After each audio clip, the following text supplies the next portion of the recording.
Каналыма қош келдіңіздер. Бүгін сіздермен өте дәмді, өте оңай жасалатын тағамның түрімен бөлісемін. Лайк басып, комментарий жасап, подписка жасап кетіңіздер. Кез келген макарон түрін алсаңыздар болады. Тауық етін орташа көлемде тураймыз. Осы тураған тауық етін макаронның үстіне барлығын бір келкі етіп жайып саламыз. Сәбізді осылайша үккіштен өткіземіз.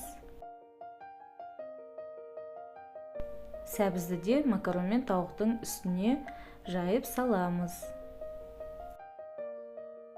Оның үстіне қызанақ саламыз. Ол өз қалауыңызбен, қызанақ салғымыз келмесе, оны салмай қойсаңыз да болады. Осы 3 жұмыртқаға тұз, бұрыш, қалған специяңызды қосып, жақсылап араластырамыз.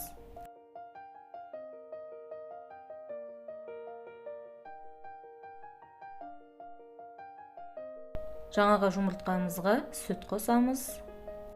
Жақсылап араластырамыз.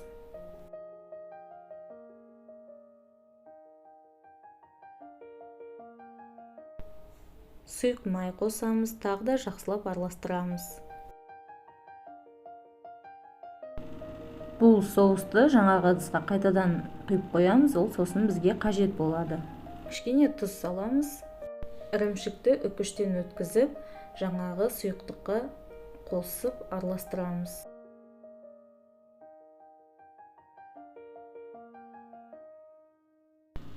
Чеснок саламыз.